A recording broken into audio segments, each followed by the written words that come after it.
முகமே சரியில்லை, இந்த மூஞ்செல்லாம் ஹீரோ நடிக்க லாய்க்கில் அப்படிங்கிற ரேஞ்சில் சில வாரதெல்லாம் எழுதி அது விமர்சனத்துக்கு உள்ளாகி இப்படிலாம் இருந்து சினிமா பின்னணி இருந்தால் கூட விஜய்க்கு திறமை இல்லாமல் இந்த உயரத்தை அடைய.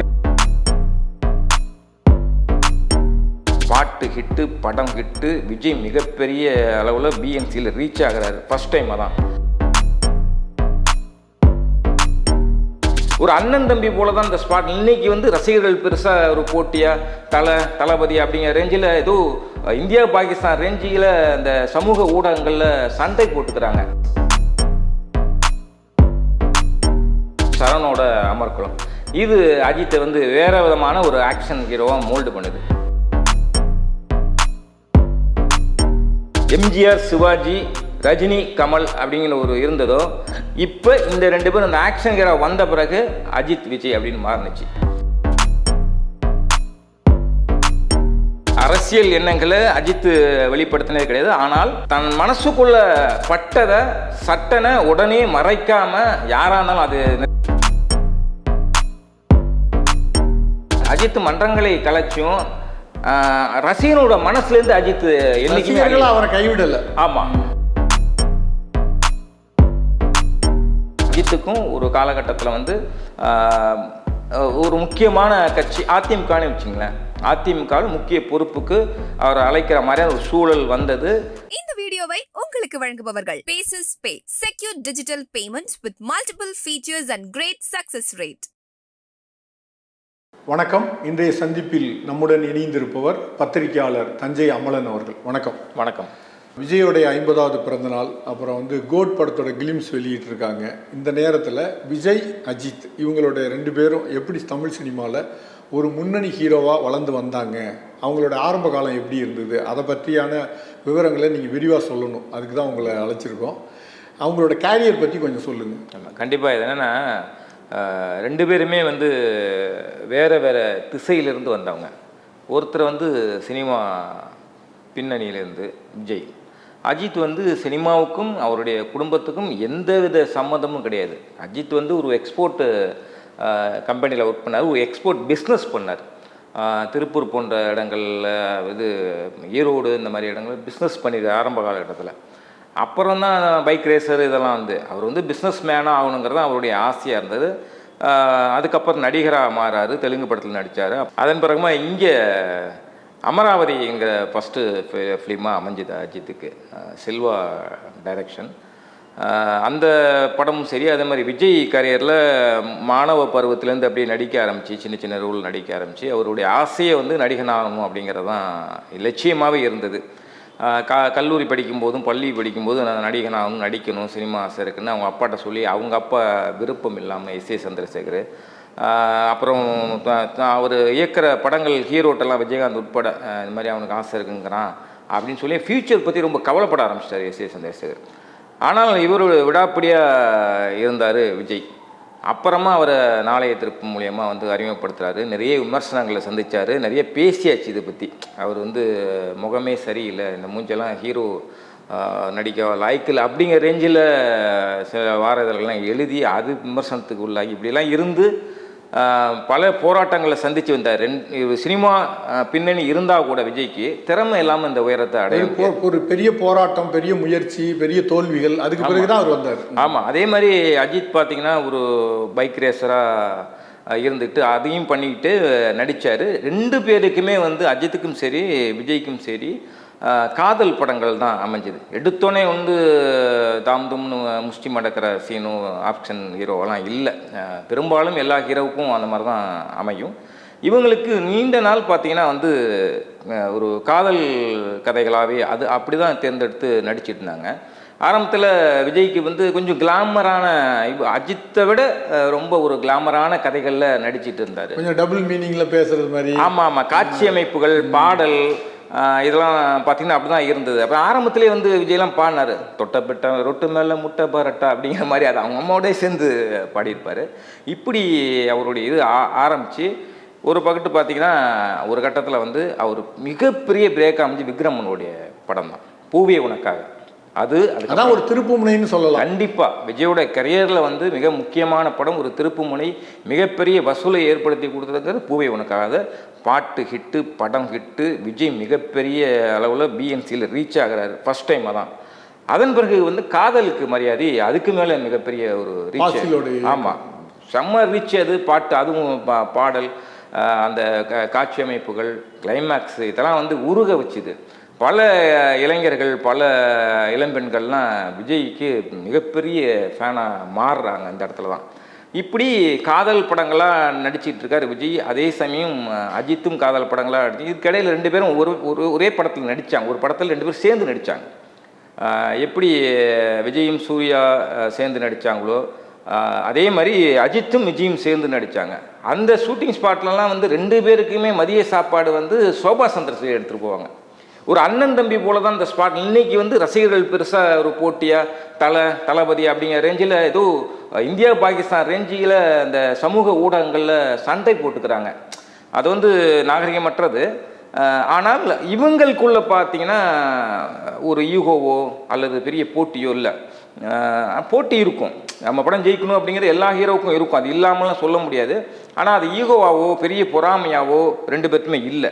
ஒரு டீசெண்டான ஒரு நட்பு, டீசெண்டான போட்டி தான் போயிட்டு இருந்தது. கமல் ரஜினியாக இருக்கட்டும், இல்லை அஜித் விஜய், ரெண்டு பேரும் அப்படி போயிட்டு இருந்தது. ரெண்டு பேரும் அந்த ஒரு படத்தில் சேர்ந்து நடித்தாங்க. அதன் பிறகு வந்து எப்படி ஒரு கட்டத்தில் சேர்ந்து நடிச்சுக்கிட்டு இருந்த ரஜினி கமல் சொல்கிறாரு, இல்லை நீங்கள் வந்து தனியாக நடிங்க, நான் தனியாக நினைக்கிறேன், ஏன்னா ரெண்டு பேருக்கான மார்க்கெட் இருக்குது, இதை ரெண்டு பேரும் வந்து கெடுத்துக்க வேணாம் அப்படின்னு சொல்லி ரஜினியை வந்து நீங்கள் தனியாக நடிங்கன்னு சொன்னது ஃபஸ்ட்டு கமல்ஹாசன் தான். எதுக்காக சொல்லணும்னா, எப்படி அவங்க ரெண்டு பேர்த்துக்குள்ளே அந்த பெரிய பொறாமைகள் இதெல்லாம் ஈகோ இல்லையோ அதே மாதிரி அஜித் விஜய்கிட்ட இருந்தது. அப்புறம் பார்த்தீங்கன்னாக்கா ஒரு கட்டத்தில் வளர்ந்துட்டாங்க. ரெண்டு பேருக்குமே வந்து ஒரு ஆக்ஷன் படமாக வந்து அமைஞ்சிருப்பது. ஒரு பக்கத்து ஒரு திருமலை, திருப்பாச்சி, இப்படி கில்லி, இந்த மாதிரி ஒரு வேறு மாதிரியான ஒரு ஏரியாவுக்கு மாறுறாரு விஜய். இதற்கிடையில் ஒரு கேள்வி கேட்கணும்னு நினைச்சேன். இப்போ நம்ம பூவே உனக்காகன்னு விஜய்க்கு சொன்னீங்க, அது மாதிரி அஜித்துக்கு என்ன படம் திருப்புமுனையாக அமைஞ்சு? அஜித்துக்கு எனக்கு தெரிஞ்சு வந்து வாலி வந்து நீங்கள் நான்லாம் அந்த ப்ரீவியூ சேர்ந்து பார்த்துருப்போம்.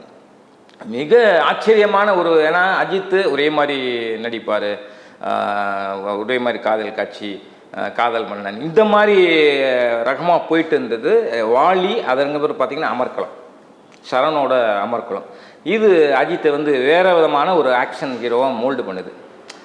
எப்படி விஜய்க்கு வந்து ரமணா, திருமலை, கில்லி, இப்படி திருப்பாச்சி இந்த மாதிரி அமைஞ்சதோ அதே மாதிரி அஜித்துக்கு வந்து வாலி வந்து வேற ஒரு பேட்டர்ன். ஆனால் அந்த வாலியில் தான் முதல் மாதிரி அஜித் இப்படியெல்லாம் நடிப்பார், ரெட்டை வேஷம், ஒரு மாதிரி வில்லன் மாதிரியான ரொம்ப பிரமாதமாக அந்த பாடி லாங்குவேஜ் இதெல்லாம் ரொம்ப அருமையாக நடிச்சிருப்பார் அஜித். அமர்கலம் வந்து வேற ஒரு ஜேனராக ஒரு ஓப்பன் பண்ணுது, ஆக்ஷன் பண்ணுறாரு. ஏஆர் முருகதாஸ் இயக்குன தீனா படம் வந்து இன்னும் வந்து ஹீரோவா மாத்துது. கண்டிப்பா இவருக்கு இந்த சைடு இப்படின்னாக்கா இவருக்கு இந்த சைடு தீனா, அமர்கலம் போன்ற படங்கள் மாத்துது. இப்போ ரெண்டு பேருமே ஒரு கட்டத்தில் வளர்ந்துட்டாங்க. எப்படி வந்து எம்ஜிஆர், சிவாஜி, ரஜினி, கமல் அப்படிங்கிற ஒரு இருந்ததோ, இப்போ இந்த ரெண்டு பேரும் அந்த ஆக்ஷன் ஹீரோ வந்த பிறகு அஜித் விஜய் அப்படின்னு மாறுனுச்சு. இதில் கூட சில கருத்து வேறுபாடுகள்லாம் இருக்குது. விஜய்க்கு சின்ன மனசாக வந்தது என்னென்னா, நான் டெய்லி பேப்பரில் ஒர்க் பண்ணுறப்ப விஜய் தரப்புலேருந்து எனக்கு சொல்லப்பட்டது வந்துன்னா, விஜய் அஜித்னு எழுதுங்க, ஏன் அதை அஜித் விஜய் எழுதாங்க அப்படின்னு. ஆனால் அஜித் தரப்பில் அதுலேருந்து இவர் நல்லவர் கெட்டவர் அப்படின்னு நான் சித்தரிக்கலை. ஆனால் அஜித் தரப்புலேருந்து எப்பொழுதுமே அது வந்தது கிடையாது. ஒருவேளை அந்த பேர் அப்படி வந்ததுனால இருக்கேன். ஆனால் விஜய்கிட்டேருந்து அந்த இது வந்திருக்கு, விஜய் அஜித்னு எழுதுங்க அப்படின்னு. அது அப்படியே எழுதி டெய்லி பத்திரிக்கையில் அப்படியே ரைமிங்காகவும் அஜித் விஜய்னா இன்ன வரலையும் அதுதான் வந்து. ஆனால் அதன் பிறகு இந்த 3 ஜோடிகள் இருக்குல்ல, அதாவது எம்ஜிஆர், சிவாஜி, ரஜினி, கமல், அஜித் விஜய், அதுக்கப்புறம் பார்த்தீங்கன்னா சொல்கிறதுக்கு நான் சொல்லாமல் தனுஷ், சிம்பு இப்படிலாம் நம்ம அடிக்கலாம், வரிசைப்படுத்திக்கலாம் தவிர சிவகார்த்திகன், விஜய் சேதுபதி இப்படி படிக்கலாம் வரல, கண்டிப்பாக வரல. ஒரு ஜெனரேஷன் அப்படியே அந்த சந்ததியாக வரும். அந்த மாதிரி இந்த அஜித் விஜயோட அப்படியே நிற்கிது. இப்போ அந்த விஜய் அஜித் விஜய் உங்கபடியே நான் பேசுகிறேன், ஏன் படிக்கல அப்படி எழுதப்பட்டது. அதான் அஜித் விஜய் அந்த கேரியரில் பூவே உனக்காக இவருக்கு அமர்கலம் இப்படி வந்தாங்க.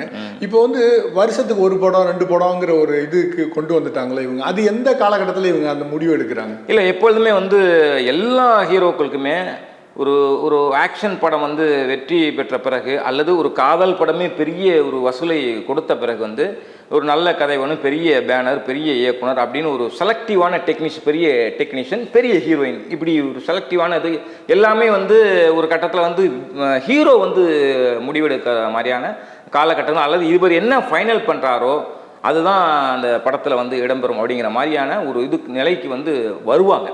அது 2 பேர்த்துக்குமே வர ஆரம்பித்தோன்னா வருஷத்துக்கு ஒரு படம் அப்படிங்க போகுது. என்னென்னா ஒரு ஆக்ஷன் படம் பெரிய பட்ஜெட் இருந்தால் கண்டிப்பாக ஷூட்டிங் லேட் ஆகும், நிறைய அதுக்கான தயாரிப்பு வேலைகள் அதெல்லாம் நிறைய நாட்கள் எடுத்துக்கும். அப்படிங்கிறனால பெரிய ப்ராஜெக்ட்னாலே கண்டிப்பாக அப்படி தான் வந்து இவங்க வந்து வருஷத்துக்கு ஒரு படம் அல்லது ரொம்ப ரேராக போனால் வருஷத்துக்கு ஒரு 10 மாதம் இடைவெளியில் 8 மாதம் இடைவெளியில் ஒரு படம் வந்துருக்கு தவிர மற்றபடி அதான் பட்ஜெட் அதிகமாக போக இவங்க வளர வந்து அந்த மாதிரி ஒரு பெரிய கேப் உண்டாயிடுச்சு. அதில் இப்போ வந்து சமீபத்தில் வந்து அஜித்துக்கு தான் ரொம்ப பெரிய ஒரு இடைவெளி ஏற்பட்டுச்சு. அந்த துணிவு படத்துக்கு பிறகு வந்து விடாமுயற்சி ஸ்டார்ட் பண்ணி உடனே ரிலீஸ் ஆகிற மாதிரியெல்லாம் பேசி இருந்து கடைசியில் அதுதான் இழுத்துடுச்சு. அது மிகப்பெரிய மனவேதனையை அஜித்துக்கு ஏற்படுத்திச்சு. ஆனால் விஜய் ஷூட் ஆரம்பிக்கிறது அப்படின்னு கூட சொல்றாங்க. ஸ்டார்ட் ஆயிடுச்சு விடாமுயற்சி நேற்று முந்தானத்து எல்லாம் மறுபடியும் அசர்பைசானில் அஜித் போயிட்டாரு, டெக்னிக் அந்த குழுவும் போயிடுச்சு, ஸ்டார்ட் பண்ணிட்டாங்க. இங்கே விஜய் கோட் படம் முடிஞ்சிருச்சு, கிளிம்ஸும் வெளிவந்துருச்சு. இந்த பேசுகிற நேரத்தில் ஒரு 6 மணிக்கு பாட்டு வரப்போகுது, செகண்ட் சிங்கிள். ஆமாம் இல்லை, இந்த படத்தில் இந்த கிளிம்ஸில் எனக்கு ஆச்சரியம் என்னென்னா ஒரு கிட்டத்தட்ட வந்து ஒரு ஃபாரின் படம் மாதிரியே வந்து ஒரு வெளிநாட்டு படம் மாதிரியான ஒரு சாயல் இருக்குது. அந்த ஆக்ஷன் சீக்வன்ஸ்லாம் ஒரு ஜேம்ஸ் பாண்ட் படத்தில் பார்க்குற மாதிரியான ரொம்ப அதீதமான சூழலை உண்மை இது. ஏன்னா யங்ஸ்டருக்கு பிடிக்கிறமான யங்ஸ்டரோட அந்த நாடி துடிப்பை பிடிச்சி பார்த்து கதை எழுதுகிற மாதிரி சீன் பண்ண மாதிரி வெங்கட் பிரபு பண்ணியிருக்காரு. மிகச்சிறப்பாக வந்திருக்குது. அந்த லொக்கேஷன் சிஜி ஒர்க்கு நிறையா இருக்குது, ஆனால் அதை சிறப்பாக பண்ணியிருக்காங்க. அது இந்த 2 விஜயம் அந்த புல்லட்டில் வந்து அப்படி வளைஞ்சிட்டு இது கன் எடுக்கிறப்ப இது கிளிம்ஸ் பார்த்துட்டு இருக்கப்ப என் பையன் பயங்கரமாக ஹாப்பி ஆகிறான். அது மாதிரி வந்து இன்னும் ரிவ்யூ பண்ணுறாங்க, அதை வந்து ரிவ்யூ பண்ணுறாங்க. அந்த சீன் வந்தோடனே அந்த ரிவ்யூ பண்ணுறவங்க அந்த பையன் கத்துறான். அப்படி ஒரு பெரிய ஒரு ஹாப்பி மொமெண்ட்டாக இந்த கிளிம்ஸ் அமைஞ்சிருக்கு. அது விஜய்க்கு பிறந்தநாள் பரிசாவே கண்டிப்பாக கல்பாத்தி வந்து ஏஜிஎஸ் வந்து பண்ணியிருக்காங்க. இப்போ விஜய் வந்து எந்த காலகட்டத்தில் நீங்கள் டெய்லி ரிப்போர்ட்டராக இருந்திருக்கீங்க, எந்த காலகட்டத்தில் அரசியல் பற்றி அவர் பேச தொடங்குறாரு? அரசியல் பற்றினாக்கா எனக்கு தெரிஞ்சு 20 வருஷத்துக்கு முன்னாடியே வந்து அவர் வந்து ஆரம்பத்துலேருந்து 97லேருந்து 97லேருந்து இந்த பள்ளி எனக்கு தெரிந்த வரலையும் சொல்கிறேன், 97லேருந்து இந்த பள்ளி மாணவிகளுக்கு நோட்டு புத்தகங்கள் கொடுக்க ஆரம்பித்தார். சாலி கிராமத்தில் அவர் வீடு இருந்தது, வீட்லேயே தான் ஃபங்க்ஷன் மாதிரி ஒன்று அரேஞ்ச் பண்ணுவாங்க. வெளியில் ஒரு சாமியானை போட்டிருப்பாங்க, இல்லைன்னா அந்த போர்ட்டிகோவில் போட்டிருப்பாங்க, அப்புறம் மொட்டை மாடியில் போட்டிருப்பாங்க. அந்த லாரியில் வந்து இறங்கும், பண்டலாக அடிக்கிருக்கும், அதில் இவர் படம் போட்டிருக்கும், அந்த நோட்டில் வந்து விஜய் படம் போட்டிருக்கோம். அப்போ நிறைய விமர்சனங்களையும் சந்தித்தார். இப்போ மீடியா மாதிரி அப்போ அதிகமாக இல்லை, இருந்தாலும் இந்த டெய்லி பத்திரிக்கை, கிசு எழுதுகிற பத்திரிக்கை, கிரைம் ஆன்லைன்லாம் வந்துட்டு அப்போ ஆன்லைன்லாம் வரலையே, இணையதளம் வரல, அப்போலாம் வரல. அந்த காலகட்டத்தில் நிறைய விமர்சனங்களையும் சந்தித்தார். இவர் என்ன இப்போ அவர் படத்தையே போட்டுக்கிறாரு அப்படின்னு. அவர் படத்தை போட்டாரோ விளம்பரம் தேடினாரோ இல்லையோ செஞ்சார்ல, அது வந்து பெரிய வரவேற்க விஷயமா நான் பார்த்தேன். அப்படி தான் ஆரம்பிச்சது. அதுக்கப்புறம் பார்த்திங்கன்னா சென்னை பல்கலைக்கழகத்தில் தமிழ்நாடு முழுசும் ரசிகர்களை கூட்டு வந்து முக்கியமான நிர்வாகிகளை கூப்பிட்டு வந்து பெரிய ஒரு மாநாடு மாதிரி ஒரு ஃபங்க்ஷன் நடத்தாங்க. அந்த ஃபங்க்ஷனில் தான் முதல் முறையாக வந்து கொடியை ரசிகர் மன்றத்துக்கு கொடியை அறிமுகப்படுத்துகிறாங்க. எல்லாமே பின்னணியில் வந்து எஸ்ஏ சந்திரசேகர் தான் இருந்தார். அப்போ இருந்த பிடி செல்வகுமார்ங்கிற பிஆர்ஓ மேனேஜர் ஜெயசீலன் இவங்களுக்கெல்லாம் இன்ஸ்ட்ரக்ஷன் கொடுத்து அதை எப்படி ரீச் பண்ணி அப்போவே வந்து கண்டிப்பாக இவருக்குள்ள அரசியல் என்ன வந்துருச்சு அப்படின்னு நம்ம எடுத்துக்கலாம். அப்படி ஆரம்பிச்சு தான் கொஞ்சம் கொஞ்சமாக இது பண்ணி இன்றைக்கி அப்படியே மாறி இன்றைக்கி வந்து தமிழக வெற்றி கழகமாக மாறி நிற்கிது. அஜித்துக்கு அதே காலகட்டத்தில் அஜித் வந்து தன்னுடைய அரசியல் எண்ணங்களை வந்து வெளிப்படுத்துறதே இல்லை. அரசியல் எண்ணங்களை அஜித் வெளிப்படுத்தினதே கிடையாது. ஆனால் தன் மனசுக்குள்ள பட்டதை சட்டனை உடனே மறைக்காமல் யாராக இருந்தாலும் அது நிறைய பேசிட்டாங்க. கலைஞர் மேடையிலே வந்து ஐயா மிரட்டுறாங்க அப்படின்னு சொன்னது பல பேர் பேசிட்டாங்க அதை. ஆனால் அப்படி ஒரு நபராக அதிகம் பேசுகிற நபராக அறிவுபூர்வமாகவும் பேசுவார், அதிகமாக பேசுவார், துணிச்சலாகவும் பேசுவார். இதுதான் அஜித்தோட ஸ்டைலு. விஜய்க்கு அப்படியே அகேன்ஸ்ட். விஜய் அதிகமாக பேச மாட்டார். இவர் எதாவது தாட்பூட் தஞ்சாவூர் தான். அந்த மாதிரி இருந்தவர் ஒரு கட்டத்தில் விஜயோட மௌனமாகறாரு அஜித்.